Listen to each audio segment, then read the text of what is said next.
uma série de mensagens chamada Bênçãos da Justificação. E hoje a segunda mensagem, que eu convido os irmãos a estarem abrindo a palavra de Deus. Nós estamos em Romanos, no capítulo 5, se você pode acompanhar comigo, os textos também estarão projetados, tá bom? Romanos no capítulo 5. Eu sei que o barulho do ônibus vai talvez demorar alguns minutinhos, então de propósito eu vou aguardar um pouquinho, se os irmãos me permitem, ao invés de eu ficar falando muito alto aqui. Mas o texto, uma mensagem, intitulada Bênçãos da Justificação. Antes de nós lermos, eu vou dar um comentário até o ônibus está saindo, eu creio que vai sair dentro de um minuto. Mas essa mensagem foi algo que Deus colocou no meu coração para trazer para a igreja. Porque muitas vezes nós desfrutamos dos privilégios, mas nós não conhecemos todos os privilégios que temos como filhos de Deus. E a palavra de Deus está cheia de instruções. E o que recebemos do Senhor? O que recebemos com a vida e a morte do nosso Salvador Jesus Cristo? Então, quando nós aprendemos ou relembramos, nós valorizamos. Nós vivemos uma vida com mais vigor e com mais ânimo, mais alegria, prontos para servirmos mais e servirmos melhor. Então esse é o motivo que eu creio que Deus queria que eu trouxesse para o encorajamento da nossa igreja e para despertamento também, para nós servirmos ainda mais ao Senhor. Mas esta carta que Paulo escreveu, guiado pelo Espírito Santo, escreveu aos crentes lá da Itália, de Roma, foi escrita mesmo sem Paulo ter visitado aquela igreja. Ele escreveu essa carta antes de ter ido pessoalmente naquela igreja. Ele estava desejoso de conhecer aqueles irmãos que ele ouviu falar. Então, provavelmente, Paulo não foi o plantador direto daquela igreja. Foi alguém que plantou. Então, possivelmente, ele foi o plantador indireto. Talvez ele ganhou alguém para Cristo. E essas pessoas, fruto do ministério de Paulo, começaram aquele trabalho. Ou talvez foi lá em Atos capítulo 2, quando o Espírito Santo veio sobre a igreja e aqueles homens que vieram de várias localidades se converteram e depois voltaram às suas origens, aos seus locais de origem. E provavelmente também haviam pessoas novos crentes que foram começar a igreja lá em Roma. Então essas são probabilidades. Por que eu falo probabilidades? Porque a carta não fala claramente. Então se não fala, não é algo que Deus viu por bem, que nós precisávamos saber. Então nós deduzimos com base em outros fatos. Mas o importante, irmãos, é que Paulo tinha um carinho, um amor por essa igreja. E Paulo ele quis escrever essa igreja para encorajar os irmãos, para despertar os irmãos na fé. E Paulo ele escreve a respeito do assunto justificação. E ele começa no capítulo 1, falando da necessidade da justiça, ou de justificação para as pessoas. E a necessidade é o fato que as pessoas, elas, diante do Criador e do justo juiz, elas são culpadas, porque são pecadoras. Então Paulo ele fala isso muito claramente. Ele não tem medo e nem vergonha de falar que as pessoas são pecadoras. Irmãos, quando você fala isso diante de alguém ou para alguém, você pode ganhar não a simpatia dela, mas a antipatia muitas vezes. Você pôr o dedo na ferida e falar do pecado. Mas Paulo, ele falou por quê, irmãos? Porque ele tinha solução aqui para os nossos pecados. Então ele começou falando do pecado. Então capítulo 1 ele falou que os gentios são pecadores, os que não são judeus, aqueles que viviam longe de Deus, longe da aliança, longe da palavra. Então, o capítulo 1 fala que eles eram injustos. Capítulo 2 fala que os judeus também eram injustos, mesmo sendo religiosos, conhecendo, tendo a genealogia ali dos patriarcas e tudo mais, podiam se achar melhores que os outros. E Paulo fala, vocês também, nós também somos pecadores. Capítulo 3, a humanidade inteira é pecadora. Aí tem uns versículos, Romanos 3, 23. Porque todos pecaram e destituídos estão da glória de Deus. Então você percebe como que Paulo ele prepara falando, olha aí a necessidade de justiça. Somos pecadores. E como pecadores condenados. E aí no capítulo 4 ele fala de exemplos de justificação. E no capítulo 5 ele fala das bênçãos da justificação. E é aí que nós estamos, irmãos. As bênçãos da justificação. Então nós falamos, né, o que é justificação, essa palavra comprida, né? Nós lemos e falamos na mensagem passada. É um ato legal, judicial, em que Deus declara, sob a base da justiça de Cristo, que todas as demandas da lei estão satisfeitas com respeito ao pecador. Então Deus, como Criador e Juiz, Ele declara que alguém é justificado não com base no que ela faz ou deixa de fazer, de quem ela é ou deixa de ser, mas com base na pessoa e nos méritos, na obra do Filho perfeito dele, Jesus Cristo. Então, Jesus Cristo, justo, a justiça dele é justificadora para o injusto, né? E esse ato que Deus declara a pessoa como uma pessoa justa agora, Ele vê a pessoa como justa por causa da obra de Jesus Cristo, da perfeição do seu Filho, e essa pessoa então ela cumpriu todas as demandas que Deus requer da lei dele, não porque ela cumpriu em si, mas porque Cristo cumpriu, e agora Cristo tomou o lugar do pecador, na culpa e na imputação da justiça dele. Então, isso é a justificação, irmãos. Nós fomos feitos justos por causa de Jesus. Amém? Quando alguém fala, você é salvo, eu estou salvo, é basicamente isso que a gente quer dizer. Nós somos justificados por causa de Jesus. Então, é um ato de Deus, não é nosso, não é a gente que se justifica, tá?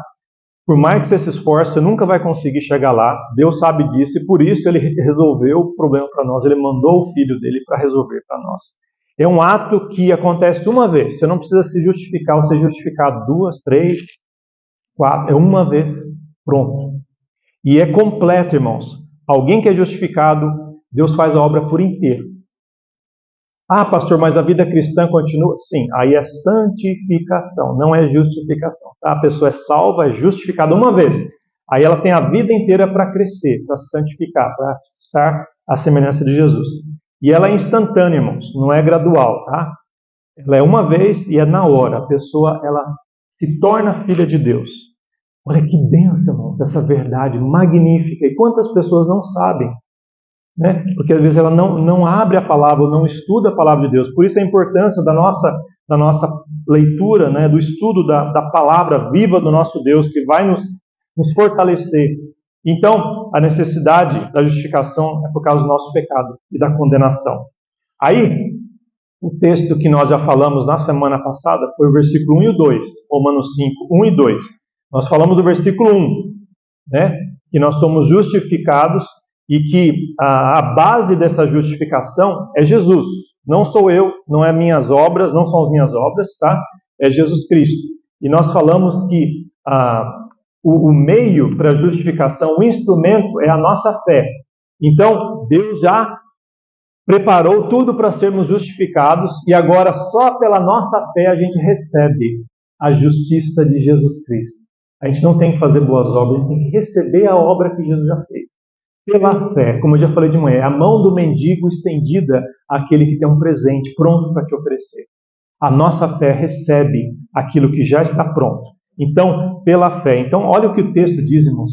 Tendo sido, pois, justificados pela fé, temos paz com Deus por nosso Senhor Jesus Cristo. Então, a primeira bênção da justificação é paz com Deus. Nós falamos bastante sobre isso.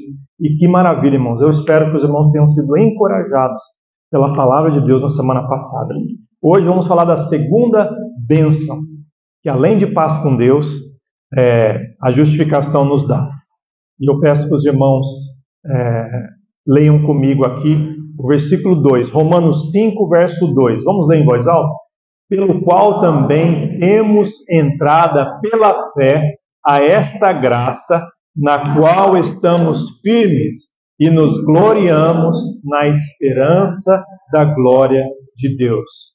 Então, uma bênção que a justificação nos proporciona, além da paz com Deus, não somos inimigos de Deus mais, ou seja, eu não estou mais contra Deus como eu estava, você não está mais contra Deus, você não está em oposição a Deus mais, você é da família de Deus, você foi pacificado, você recebeu a paz por causa do que Cristo fez para você. E eu queria ler um verso aqui, que é Romanos 5:8. O texto não está aqui, mas está aqui sim. Romanos 5:8 e 10. Os irmãos acompanhem comigo. Mas Deus prova o seu amor para conosco em que Cristo morreu por nós, sendo nós ainda pecadores ou inimigos. Como pecadores nós somos inimigos. Versículo 10. Porque se nós, sendo inimigos, fomos reconciliados com Deus pela morte de seu Filho, muito mais, tendo sido já reconciliados, seremos salvos pela sua vida. Então o pacote da salvação e da justificação traz isso, irmãos, como uma das primeiras coisas aqui, pelo que o texto fala, paz com Deus. De inimigos, Deus nos fez amigos, fez aliados, parte da família dele, parte do time dele, cooperadores, não mais opositores. Somos cooperadores. E a segunda bênção, como eu já falei, temos entrada pela fé a esta graça. Pelo mesmo Jesus que nos justifica, através da fé, por meio da fé, nós temos entrada ou acesso a esta graça. Então esta é a segunda bênção que nós temos aqui.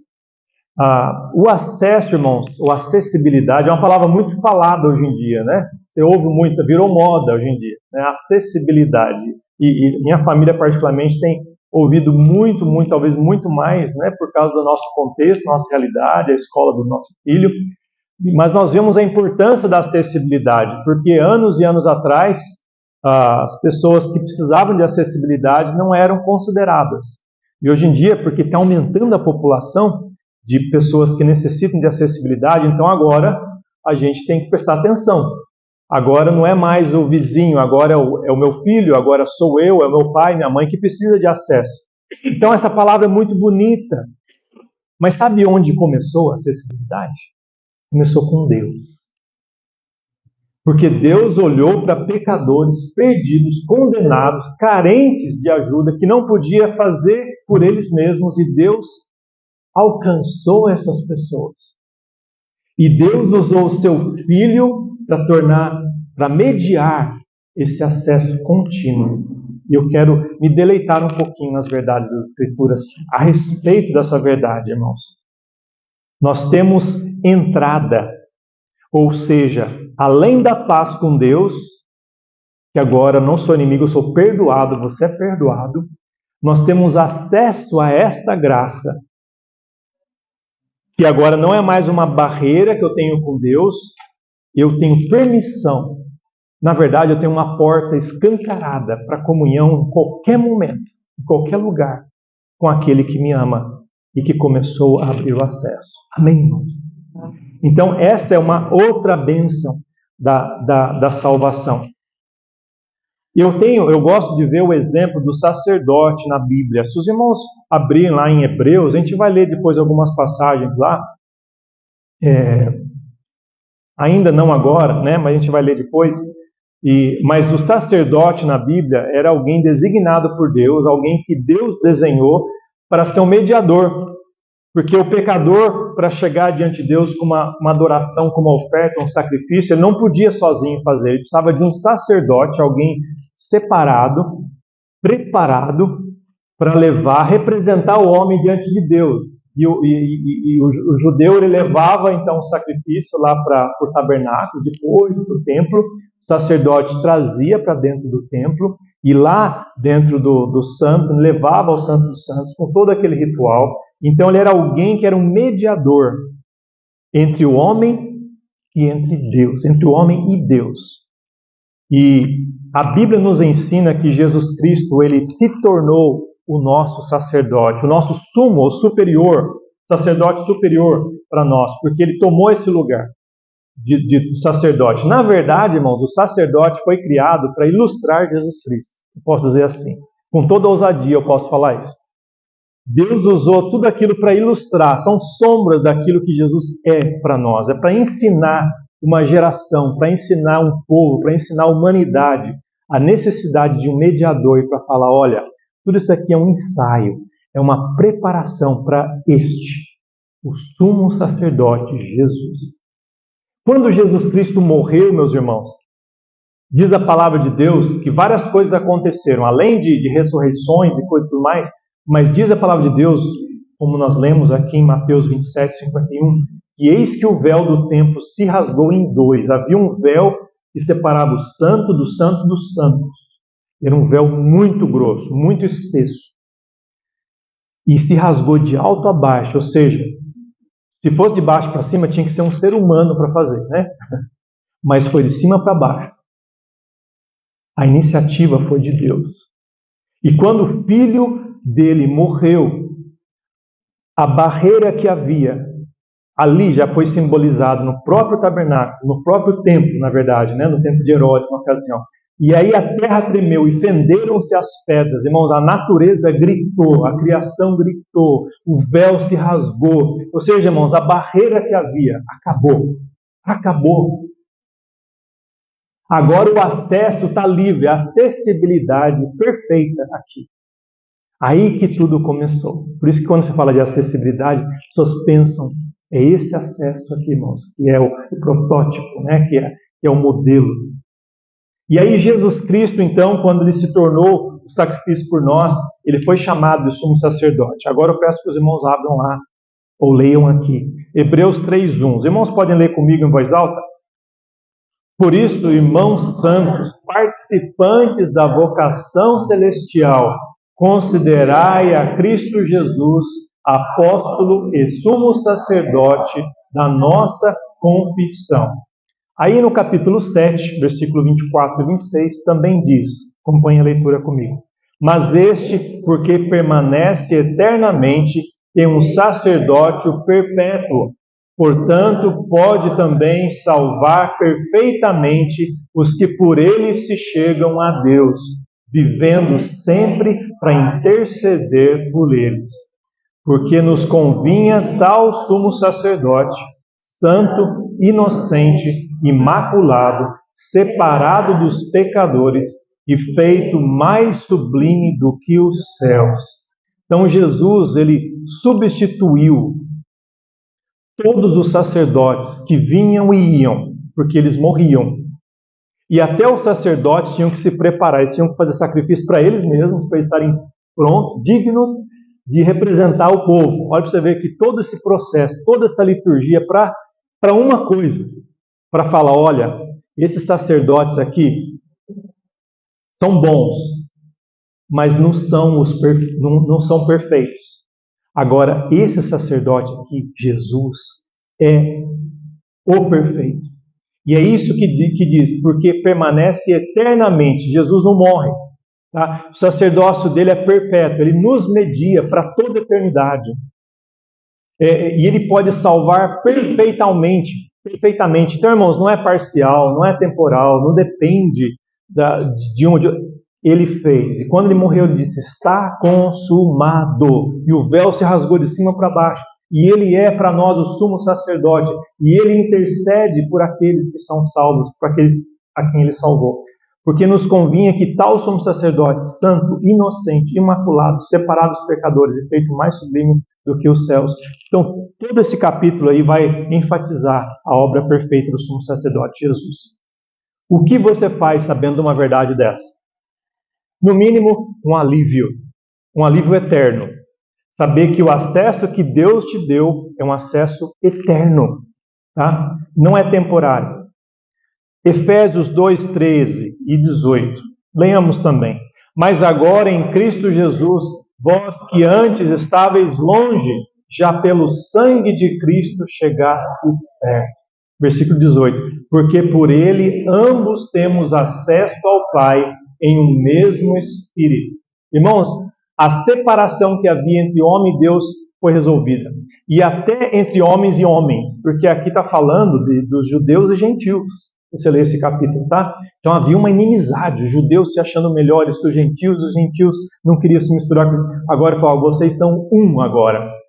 Não há inimizade mais entre de cima para baixo e nem da direita para a esquerda. Só Deus pode fazer isso, irmãos. Só Deus pode dar acessibilidade verdadeira, contínua, profunda, significativa. E é isso o que Jesus fez, irmãos. Esse acesso. que Jesus trouxe. E o texto continua, irmãos. Vamos voltar ao nosso texto principal, né? Estamos lá em... Porque, por qual também temos entrada pela fé a esta graça. Então, esse acesso que nós temos a Deus, aqui o texto está falando que é a esta graça. E ele vem pela instrumentalidade da fé, ou seja, através da fé que nós temos acesso a essa graça. Ou seja, Jesus Cristo nos faz com que nós tenhamos paz com Deus e acesso à graça. Sabe o que é graça, né, irmãos? É favor imerecido. É aquilo que você não merece, que você ganha. Porque se você merecer, seria um salário. Mas quando é de graça, é um presente. É algo imerecido. É algo que quem tem quer te dar. Por motivos que ele sabe. E o motivo nós sabemos, irmãos, não é por nada que nós fizemos, mas o amor dele. O amor incondicional, né? A ideia da diferença entre a graça e a misericórdia é que a misericórdia é não aplicar a punição merecida. Então, uma pessoa culpada, ela sabe que ela precisa pagar por aquilo que ela fez de errado, né? E você fala, não, eu não vou cobrar de você. Então, isso aí é misericórdia. Tá? Mas alguém que merece uma punição e ao invés de punição você dá um presente. Isso é graça. Tá? É você conceder um presente ou um favor não merecido. Então esse acesso a essa graça nós temos por causa de Jesus Cristo. E aqui, nesse texto, irmãos, continua falando da bênção, porque esse acesso a essa graça pela fé na qual estamos firmes. Não é algo que nós recebemos aqui e amanhã a gente não está firme mais. Estamos firmes agora e amanhã não está firme mais. Depende do jeito que a gente acorda de manhã, né? O acesso a essa graça, irmãos, não depende da gente, depende de Deus. E Deus não muda. Deus cumpre todas as promessas dele, porque é da natureza dele fazer isso. Então nós podemos confiar, descansar, podemos ancorar nossa vida, nossa esperança, nosso futuro, nosso trabalho, tudo nós podemos depositar nas mãos do nosso Deus e fazer o melhor do que Ele já fez o melhor para nós. Então, esta graça da qual temos acesso, na qual estamos firmes, é algo permanente. É a forma da salvação que chega até nós. Não só a forma da salvação, é também a nossa posição atual diante de Deus. Irmãos, nós nascemos de novo pela graça. Então, uma vez você aceita Jesus, você é salvo pela graça. Mas você continua na vida cristã pela graça. Não é que você aceita Jesus, você fala, putz, foi pela graça. Agora é pelas obras. Agora eu tenho que manter, senão eu vou perder. Será que é assim? É pela graça que nós estamos firmes. Tá, irmãos? Ah, mas então eu posso viver do jeito que eu quero? Não, aí já é outra coisa. Aí nós temos instruções claras que devemos viver como salvos, viver de modo digno, e Deus nos ajuda com a graça dele a fazermos isso. Deus nos capacita a obedecermos, nos capacita a amarmos como ele nos ama, a pregarmos, a proclamarmos como ele nos alcançou com a verdade. Então nós nascemos de novo pela graça, nós começamos bem, e nós vivemos a vida com Deus pela graça. Então nós continuamos bem, permanecemos bem. Por isso que às vezes é fácil falar, quem aceita Jesus, levanta a mão, só levanta a mão. Mas quem é que continua firme, servindo a Deus, indo para a igreja, né? Que entende que a vida cristã é uma vida, não é um momentinho ali, né? Uma decisão e sumiu. Não é um passaporte, é uma identidade. Já falei muito disso aqui, né? A vida cristã não é o passaporte que você usa só uma vez para sair daqui e para lá, para ir para o céu, né? É a identidade que você usa toda hora para provar quem você é. Porque nós somos cristãos, nós somos salvos por essa graça na qual estamos firmes. Só que nós vamos, na mensagem, nós não vamos continuar, porque a terceira bênção vem depois, no final desse versículo. Mas eu queria só finalizar encerrando, né, encorajando os irmãos, lendo esse texto, esses dois versículos aí de Romanos, capítulo 8, que para permanecer nessa graça, estar firmes nessa graça, o que isso significa, né? Primeiramente, nós não temos que provar que somos dignos do amor de Deus. Sabe por quê? Porque nós não somos. Então não temos que provar.